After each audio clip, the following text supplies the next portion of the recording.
नमस्कार, बनारस की तस्वीर में आपका हार्दिक स्वागत है। मैं हूं बिमलेंद्र राय।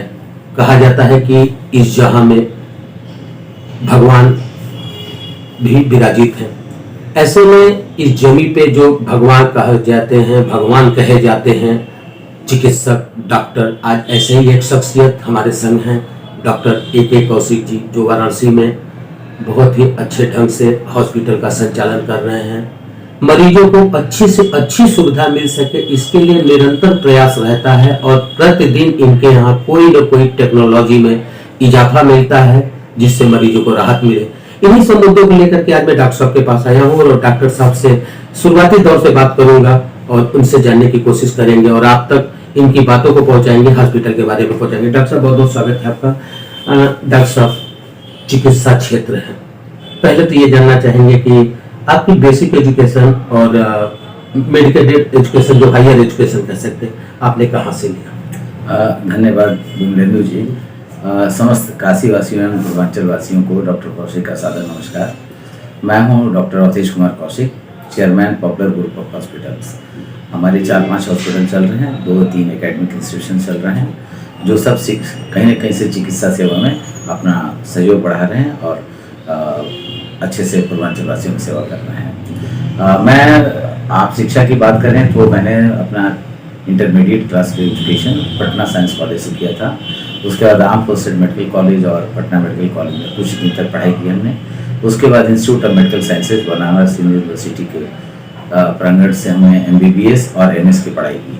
उसके बाद तमाम तरह की जो एडवांस एजुकेशंस होते हैं, लर्निंग प्रोग्राम्स होते हैं, वो हमने देश के विभिन्न विभागों से करने के बाद हमने अपनी पढ़ाई पूरी की और चिकित्सा के क्षेत्र में प्रैक्टिकल उतरा मैं। डॉक्टर साहब, बात करेंगे कि बनारस में बहुत से हॉस्पिटल हैं, लेकिन सुविधा के नाम पे 2-4 हॉस्पिटल ही गिने चुने हैं। उसमें से आपको अगर रैंकिंग दिया जाए तो टॉप 1 है। क्या सुविधाएं हैं जो जनता तक नहीं पहुंच पा रही है या जानकारी नहीं है? लोग दलालों के चक्कर में फंस करके दूसरे जगह चले जा रहे हैं, चिकित्सक अभाव में उनकी डेथ हो जा रही है या फिर पैसे बर्बाद हो रही है। तो हम चाहेंगे कि आप ये जरूर बताएं कि आप यहाँ कौन कौन से डिपार्टमेंट की सुविधाएं हैं तथा क्या। बिमलेंद्र जी, बड़ा इंटरेस्टिंग कहानी है इसमें। मैं अपना चिकित्सा पूरा करने के बाद गवर्नमेंट जॉब में था। गवर्नमेंट जॉब में जब मैं आता था यहाँ पर तो अक्सर मैं देखता था कि बहुत सारे लोग इंतजार कर रहे हैं और इवनिंग हो जाती थी, आते थे तो कभी किसी को कार्डियक प्रॉब्लम था, किसी को किडनी का प्रॉब्लम होता था और लोग हमसे चिकित्सीय सेवा में सर्जरी कराने आते थे। मेरी वाइफ गायनेकोलॉजिस्ट थी, तो मुझे ऐसा लगा कि भाई केवल गायनिक और सर्जरी के लोग आ रहे हैं, लेकिन समस्याएं तो बहुत तरह की हैं। फिर उसी समय हमें इस बात का इंस्पिरेशन मिला कि मल्टी सुपर स्पेशलिटी हॉस्पिटल में जाना चाहिए और धीरे धीरे हम लोग इस विधा में अपना जो हमारा एक मुकाम था उसको पूरी तरह से हासिल किया और आज ये हॉस्पिटल लगभग सारी स्वास्थ्य सेवाओं, सारे विभागों से परिपूर्ण है।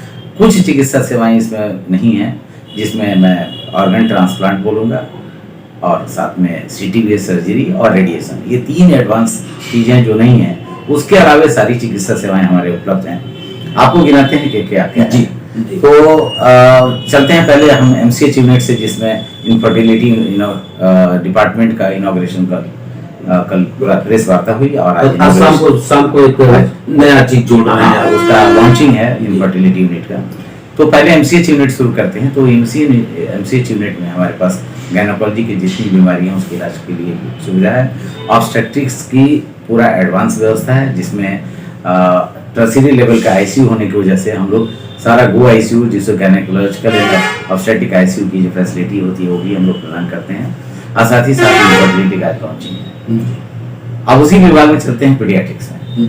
पीडियाट्रिक्स डिपार्टमेंट हमारा बहुत ही प्रेस्टिजियस डिपार्टमेंट है, जिसमें 4 कंसल्टेंट हैं जो फुल टाइम चिकित्सा सेवा प्रदान करते हैं और साथ ही साथ पॉपुलर हॉस्पिटल हमेशा टेक्नोलॉजी के साथ साथ नॉलेज एक्विजिशन में बिलीव करता है। इसकी वजह से हम लोगों ने वहाँ DNB का कोर्स स्टार्ट किया।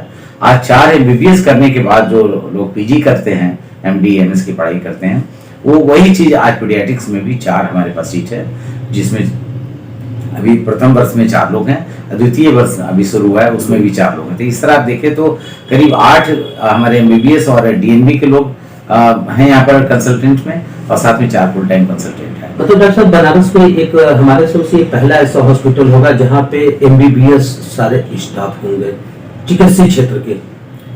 बिल्कुल, पीडियाट्रिक्स की बात करें तो पीडिया में वैसे भी किसी हॉस्पिटल में 4 कंसल्टेंट एक साथ नहीं होते। और आप ये सबसे अच्छी बात क्या है कि डॉक्टर भारद्वाज यहाँ का एचओडी हैं और साथ में डॉक्टर प्रभात हैं, दोनों लोग पूरी तरह डेडिकेटेड हैं और हमेशा एकेडमिकली साउंड हैं। तो ये लोग की वजह से शहर के जितने भी कॉम्प्लेक्स केसेस होते हैं, जितने बाल रोग विशेषज्ञ हैं, जहाँ जहाँ असुविधा उनको नजर आती है वो सारे केस हमारे पास आता है और सारी एडवांस फैसिलिटीज है। और MBBS DNB वाले 8 जाने के बाद तो 24/7 हाई एंड का सारा ट्रीटमेंट फैसिलिटीज है। इसमें बताना चाहूँगा कि पॉपुलर हॉस्पिटल में जो पीडियाट्रिक डिपार्टमेंट है आज के डेट में, उसमें 100 बेड हो गए। 100 बेड हो गए। पहले हम लोग 30 पर काम कर रहे थे, अभी एक नई यूनिट हमारी बनी है जिसका इनॉग्रेशन आज ही होगा, उसमें 100 बेड टोटल हो गए हैं। NICU में करीब 60 बेड हैं और PICU में 40 बेड हैं। तो ये बिस्तर की संख्या से देखा जाए, क्वालिटी की संख्या से देखा जाए, मशीनों के संख्या से देखा जाए या डॉक्टर्स के नंबर्स देखा जाए, सब तरह से ये बनारस का हम मान के चलते हैं कि सबसे एडवांस यूनिट है। डॉक्टर साहब, आपके यहाँ किडनी का भी इलाज होता है।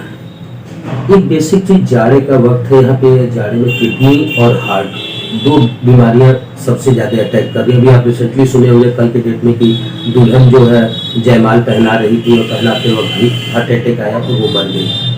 क्या कहना चाहेंगे, आखिर क्या कारण है कि हंसते खाते लोग, पहले बुजुर्ग कहते थे कि हंसते खाते चले जाए दुनिया से, लेकिन अब तो हंसते खाते युवा जा रहे हैं, कारण क्या है, क्या लग रहा है आपको? मैं इस बात को आपको बताऊंगा। इसके साथ साथ आपने सुविधाओं की बात की थी तो मैं तो केवल एक सुविधा की बात किया। पहले इसको बता लेते हैं क्यों यंगस्टर्स क्यों इतना MI हो रहा है, क्यों मर रहे हैं, इस पर पहले बताना चाहूँगा। देखिए, पहले की जो जीवन शैली थी उसमें स्ट्रेस फैक्टर नहीं था। आज की डेट में स्ट्रेस बहुत बढ़ गया है, महत्वाकांक्षा बहुत बढ़ गई है, तनाव बहुत बढ़ गया है, पीयर ग्रुप में रिलेशंस अच्छे नहीं हैं, खान पान आप देखेंगे तो फास्ट फूड का बहुत ट्रेंड हो गया है, टाइमिंग कोई नहीं है, न्यूट्रिशन पर कोई ध्यान नहीं देता। इस तरह का जीवन शैली में भी बहुत परिवर्तन है। लेट तक जगना, लेट तक सोना और उसके बाद कसरत नहीं करना, जो कि एक बहुत सारा ऐसे फैक्टर्स हैं जिसकी वजह से जो मानव शरीर के अंदर जो रचनाएं होती हैं ना कहीं से प्रभावित हो जाती हैं। हार्ट में भी ऐसा ही होता है। जब ऐसा करेंगे तो धमनियों में कहीं ना कहीं से कोई सिकुड़न होता है, रक्त संचार बाधित होता है और कोई भी किसी भी तरह का स्ट्रेस आता है तो उसमें स्ट्रेस फैक्टर को जैसे पेशेंट को MI हो जाता है या इस तरह के ट्रांजिएंट इस्केमिक अटैक बोलते हैं, जिसमें ब्रेन में ब्लड नहीं जाने से हिस्सा होता है और ऐसा होने के बाद पेशेंट अगर अचानक जमीन पर गिरा और सही उसको पोस्चर या सपोर्ट नहीं मिला तो मौत भी हो सकती है। इसी तरह के कारण हो रहे हैं। साथ ही साथ इधर कोविड टाइम में बहुत लोगों को लंग की बीमारियां हुई तो ऑक्सीजन का सप्लाई भी कहीं ना कहीं से फाइब्रोसिस लंग होने की वजह से ऑक्सीजन सप्लाई भी प्रभावित हुआ, वो भी एक बहुत बड़ा कारण है। इस तरह के जो बीमारी की संख्या बढ़ रही है। वैक्सीनेशन का कोई असर तो नहीं है युवाओं पे, क्योंकि वैक्सीनेशन के बाद ही युवाओं में मौत की सिलसिला ज्यादा हुआ है, वो भी हार्ट से रिलेटेड, एक सोचने वाली बात। वैक्सीनेशन को इसमें हमें लगता है कि इसकी चर्चा करना या ब्लेम करना उचित नहीं होगा, क्योंकि हम लोग खुद हमारे इंस्टीट्यूशन में अगर 500 एम्प्लॉई आज के डेट में है, यहाँ पर कुल मिला के 800 लोग मेरे यहाँ काम करते हैं, 800 लोग वैक्सीनेटेड हैं, सबको डबल या ट्रिपल वैक्सीन मिला है, किसी को वैसे ऐसा नहीं हुआ। आफ्टर ऑल जो मैं बताया आपको कहने के कारण अंदरूनी कमियों की वजह से ये हो रहा है और ये साथ में जो मैंने बताया कि स्ट्रेस फैक्टर बना है जिसकी वजह से ऐसा हो रहा है। सुविधा पे ही फिर से आते हैं। हाँ, तो और क्या विशेषताएं हैं? मैंने MCH की बात की, मदर एंड चाइल्ड यूनिट का, उसके साथ जो बेसिक 3 डिपार्टमेंट होते हैं, ऑर्थोपेडिक्स डिपार्टमेंट है, सर्जरी और मेडिसिन है। तो ये तीनों विभाग में मेडिसिन में हमारे यहाँ डॉक्टर संजय सरायकर हैं बेंगलोर से और डॉक्टर PK तिवारी हैं, 2 लोग लगातार 24/7 मेडिसिन डिपार्टमेंट देखते हैं और मैं अपने डिपार्टमेंट में सर्जन हूँ। मैं लेजर, लैप्रोस्कोपिक और सारी एडवांस सर्जरी करता हूँ और साथ में हमारे पास 3 डॉक्टर्स का और टीम है जो हमारे साथ काम करता है। इसी प्रकार ऑर्थोपेडिक्स में देखें डॉक्टर विनीत यादव लीड कर रहे हैं, साथ में अभिषेक मिश्रा। तो मिला जुला के हमने सारे विभागों में लेटेस्ट फैसिलिटी, लेटेस्ट मशीनें और डॉक्टर्स की टीम परफेक्ट रखी है। तो बेसिक ये हो गया डिपार्टमेंट 5 हमारे पास जो कि बहुत अच्छे से फंक्शन कर रहे हैं। फिर चलते हैं आप सुपर स्पेशलिटी में। आपने गुर्दे और हृदय की बात की तो वहाँ शुरू करते हैं। तो गुर्दा रोग विभाग से हम शुरू करते हैं। गुर्दा रोग विभाग में 2 तरह की चीजें होती है, तो ऑपरेशन वाला विभाग होता है, एक मेडिसिन। तो मेडिसिन विभाग में डॉक्टर हरेंद्र प्रताप सिंह हैं, साथ में डायलिसिस के हमारे पास सारी मशीनें हैं। Latest और technology लेटेस्ट है। टेक्नोलॉजी में CRRT मशीन, जी। जैसे कॉम्प्लेक्स मरीज है, बहुत सारे कोमॉर्बिड कंडीशन है, बीपी नहीं मिल रहा है, सेप्सिस में है, नॉर्मल डायलिसिस नहीं हो सकती, नॉर्मल डायलिसिस के लिए बीपी का नॉर्मल होना बहुत जरूरी होता है या थोड़ा सा कम होना, तो ऐसी स्थिति में कंटिन्यूअस रीनल रिप्लेसमेंट थेरेपी वाली मशीन है, जिसे हम 48 आवर्स तक हम लोग 24 से 48 से लेकर 72 आवर्स तक कंटिन्यूअस डायलिसिस चलती है। डायलिसिस। अब बीपी लो होने पर भी होता है, ऐसे मरीजों को जो कॉम्प्लेक्स हैं वो हम लोग इस मशीन के सहारे बचा लेते हैं। अगर थोड़ा भी अगर सर्वाइवल के चांस है बहुत, अब मॉल बिल्कुल ही खराब कंडीशन में, तो ऐसी में दिक्कत आती है, अदरवाइज पेशेंट का लाइफ हो जाता है। अब आजकल मेडिकल के क्षेत्र में दलालों का बड़ा प्रभाव हो गया है। अस्पतालों से दूसरे अस्पताल में भेजना, पैसे को बर्बाद करना और सही जानकारी अस्पताल के लिए नहीं पहुंच पाना है मरीजों के लिए। क्या कोई रोकथाम इसका है कि सही मरीज जो है सही जगह पहुंच पाए और दलाल से बच सके? मैं वाराणसी सर्जिकल सोसाइटी का सेक्रेटरी हूँ जी। इसको कई बार अपने मन से हमने उठाने की कोशिश की है, बातें की हैं। तो इसमें देखिए 3 तरह की बातें हैं। 3 लोग जागरूक होंगे तब जाके समस्या है। सबसे पहले जनता को जागरूक होना पड़ेगा। आप पढ़े लिखे हैं, आपको कहाँ जाना है, चिकित्सक की क्या डिग्री है, कैसा अस्पताल है, आप समझ सकते हैं। दूसरा, जो एडमिनिस्ट्रेशन है, एडमिनिस्ट्रेशन को टाइट होना पड़ेगा। जो गलत आदमी है उसको सही समय से पनिशमेंट और उसको एक्शन होना बहुत जरूरी है, जो कि सरकार इस समय कर रही है। अभी रिसेंटली ऐसा हुआ था, लेकिन फिर धीरे धीरे चीजें रिवर्स हो रही। और तीसरा, डॉक्टर्स को आपस में अपने तालमेल को बढ़ाना पड़ेगा और अपनी सर्विसेज को बेहतर के साथ साथ जनता को भी जागरूकता में लाना पड़ेगा, ताकि वो गलत जगह ना फंस पाए। तीनों स्तर पर कार्य जिस दिन होगा ये चीजें रुक जाएंगी। अन्य अस्पतालों से अगर कंपेरिजन करें तो आपके यहाँ और अन्य अस्पतालों में पैसे में क्या फर्क आता है बीमारी से रिलेटेड? देखिए, तो सही बताऊं, पैसे की जहाँ तक सवाल है, हम लोग तो एवरेज जो रेट है पूरे अस्पताल बनारस का, बड़े अस्पतालों का, लगभग उससे थोड़ा कम ही रखा है, कमी है। इसके बावजूद भी मानवीय दृष्टिकोण को ध्यान में रखते हुए मैं हमेशा किसी को चिकित्सा में किसी सपोर्ट सिस्टम की जब जरूरत पड़ती है तो मैं किसी घर तक जाके मरीज की मदद करता हूँ। कभी कभी बिना उसके पैसे के भी हमने ये भी करना पड़ता है। आपने कई लोगों का किया ये जान के। डॉक्टर, आपके छोटे बच्चे का किडनी का कुछ इलाज चला था, आपने जब लेटेस्ट टेक्नोलॉजी उस समय लगाए थे, वो बच्चा शायद बच भी गया, बहुत अच्छे से याद होगा अगर मैं अभी चर्चा किया कि CRRT मशीन उस समय हम लोग लॉन्च किए थे। जी हाँ। और उसी की वजह से बहुत बच्चे, एडल्ट, ओल्ड एज के सब लोगों का बहुत अच्छे से इलाज उससे हो जा रहा है और लोगों के ध्यान बच जा रहा है। अब डॉक्टर छोटा छोटा सा 2 क्वेश्चन नहीं और बताऊंगा, ज्यादा विस्तार से बताऊंगा 2 मिनट ही टाइम लूंगा। आप प्रश्न अभी न करें। मैं गुर्दा रोग के विभाग का बात कर रहा था कि मैं मेडिकल डिपार्टमेंट था, आप सर्जिकल पर आते हैं जी। सर्जिकल में हमारे 2 डॉक्टर हैं, यूरोलॉजी डिपार्टमेंट जी, और उसमें अभी लेटेस्ट हमने लेजर मशीन ली है अभी, और उसकी लॉन्चिंग भी किया था।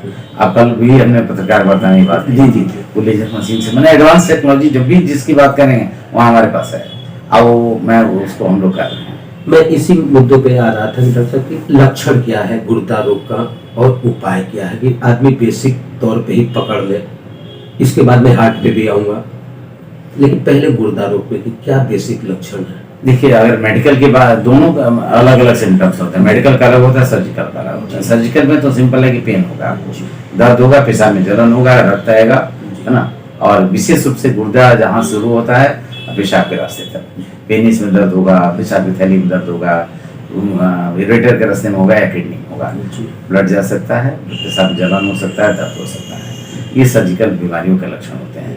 जब मेडिसिन की बात करेंगे तो उसमें बहुत चीजें पता नहीं चलती है। धीरे धीरे कमजोरी होगा, है ना, पेशाब में उसमें भी जलन होगा, किडनी में इन्फेक्शन होगा, पेशाब से फंसाने की भी संभावना बनेगी, कमजोरी बढ़ता जाएगा, रक्त की कमी हो जाएगी, क्योंकि गुर्दे से रिनोपाइटिक फैक्टर रिलीज होता है, नहीं होने से, खराब होने से कम होने लगता है। तो ये लक्षण अक्सर होता है और लोग समझ नहीं पाते हैं, थोड़ा कमजोरी के चक्कर में समझ ही नहीं पाते। अभी एक लड़का वो टेक्नीशियन है, उसमें सोनोग्राफी का बलिया से सुबह सुबह देखा हूँ, उसका 4.5 ग्राम खून हो गया है और वो खुद मेडिकल का होते हुए समझ नहीं पाया, मुश्किल से 28 साल उम्र है, किडनी का प्रॉब्लम हो गया। ऐसे में अब हार्ट पे भी अगर बात करें तो क्या लग रहा है कि कौन सी ऐसी सावधानी बरते जिससे जाड़े के वक्त ही हार्ट अटैक सबसे ज्यादा आते हैं? क्या सावधानी बरते दोनों वर्ग, युवा और बुजुर्ग, दोनों के लिए चाहेंगे? ऐसे मैं कहूँगा बच्चों से लेकर बुजुर्ग तक जाड़े में सबसे रक्त की धमनियों में सिकुड़न हो जाता है। सिकुड़न होने की वजह से ब्लड का जो वॉल्यूम है वो कम स्पेस में ट्रेवल करता है, तो वैसोस्पैज़म बोलते हैं, तो रक्तचाप अक्सर बढ़ जाता है। ठीक है। और जाड़े में अगर आप अपने को आम रखते हैं, को बढ़िया एक्सरसाइज करते हैं, अच्छा प्रोटीन रिच और विटामिन रिच डाइट लेते हैं और अपनी जीवन शैली अच्छी करते हैं, तनाव से दूर रहते हैं, लोगों से झगड़ा झंझट नहीं करते हैं, सबसे अच्छा संबंध रखते हैं, तो इतना चीज काफी है। असमय से सोना जगना, रात को सोशल मीडिया पर नहीं रखना, है ना। इसके बहुत सारे साइंटिफिक वजह है जो मैं बड़ा लंबा हो जाएगा मैं बताऊंगा। तो ये सब चीजों से अगर आप बच जाते हैं और अपना एक रूटीन अच्छा कर लेते हैं तो आपको हार्ट की बीमारी होने की संभावना मिनिमम होती है।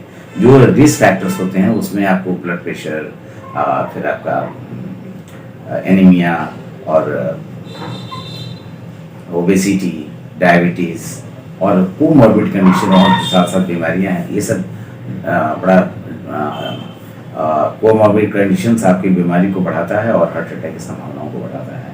और अगर स्मोकिंग अपने आप में बहुत बड़ा कारण है हार्ट की बीमारी को बढ़ाने का, तो ये सब फैक्टर से दूर हैं, अच्छी स्टैंडर्ड हेल्दी लिविंग करते हैं तो आपको हार्ट अटैक होने की नामात्रिक संभावना है। डॉक्टर साहब स्मोकिंग की बात की है, थोड़ा हट के क्वेश्चन है कि डॉक्टर्स लोग ऑलरेडी स्मोकिंग करते हैं या ड्रिंक करते हैं, फिर मरीजों के लिए क्या?